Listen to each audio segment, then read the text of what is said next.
How prepared is Europe for another infectious disease outbreak?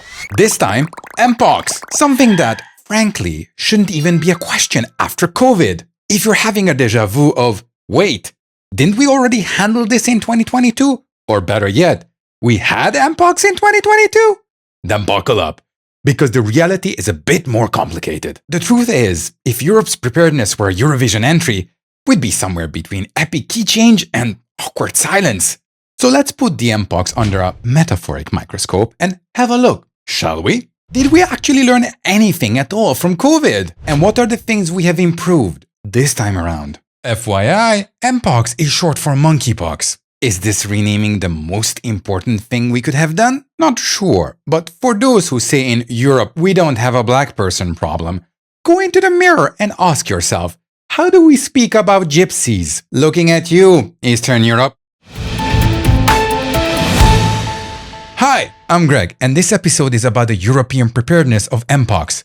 For health information, go search reliable medical sources. I'm not one of them. Let's rewind to the early 2020s for those who were in a deep coma for the last 2 years. COVID-19 hit Europe like an unexpected Brexit vote, a little confusing, a lot terrifying, and with massive implications that no one was truly ready for. At first, we responded with the enthusiasm of someone trying to learn Dutch, well-intentioned, but often woefully lacking. Initially, countries closed borders, hoarded medical supplies, and got genuinely terrified about the toilet paper hoarding. The Germans, I have heard, were particularly good at this part. But then, something incredible happened. We implemented common lockdowns, developed vaccines at a breakneck speed, and even figured out how to work Zoom. Though, let's be honest, half of us still look like we're calling in from a potato.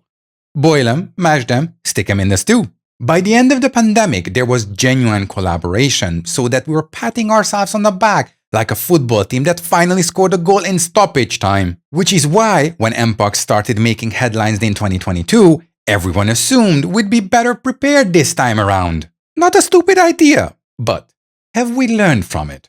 Well, let's talk about that.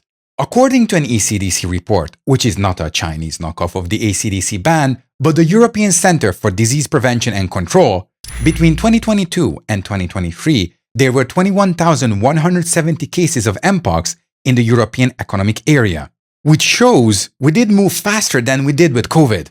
Vaccines? Check. Public health campaigns? Check. Hoarding them in rich countries? Check. Countries like Spain and Germany were actually proactive in targeting the communities most affected, which was a good start. But let's not start patting ourselves on the back just yet, because, spoiler alert, we're still dealing with some major issues. No time for highway to hell, we need to stay on the highway to health. And here's where things start to get really interesting, and by interesting, I mean concerning enough to make you want to buy a bulk supply of hand sanitizers. The Mpox we're dealing with in 2024 is not just the same old virus we saw in 2022. As Sweden confirmed the first case of the new variant Mpox amid global public health emergency, information started to circulate. Clade 1b, the new variant of Mpox, is passed through close physical contact such as during sex, kissing, cuddling, or holding hands, which, yes, means it's spreading faster than office gossip. The stakes are higher this time. The new Mpox strain, Clade 1b, is the most dangerous so far and could spread internationally. It has a higher mortality rate of 5% for adults and 10% for children, which is significantly deadlier than the 2022 variant. It's the kind of viral evolution that would make Darwin himself say, well, that escalated quickly. And let's be clear, this isn't just a local problem, it's a global one. The WHO has already declared the situation a public health emergency of international concern, which is basically the health community's way of saying, we're not panicking, but it's time to start getting our act together. The virus has already spread beyond Africa, and the WHO warns more Mpox to come in Europe after the case in Sweden. So, while there's no need to start doomsday prepping, it might be a good idea to stop multitasking and pay attention.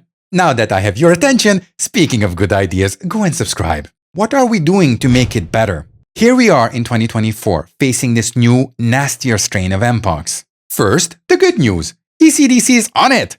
Kind of like the overly cautious friend who insists on booking travel insurance for a weekend trip to Brussels. They raised the Mpox alert level. Travelers to Africa are urged to get the vaccine. This is all part of a broader strategy to keep Mpox from making a full-blown comeback in Europe. As a consequence, Sweden was all over that first Clade 1 case like IKEA on a flat-pack bookshelf. Now comes the easy part, according to an ECDC spokesperson. The key to prevention will be well-prepared health authorities and the proper education of travelers to and from Africa. Because if COVID-19 taught us anything, it's that when information starts flying in every direction, things can get a bit messy. Actually, scratch that. This is the hardest part. Are we trusting ourselves and the ECDC to strike the right balance between being informative, avoid stigmatization, and not to send people rushing for the toilet paper aisles? That's a tightrope act worthy of Cirque du Soleil.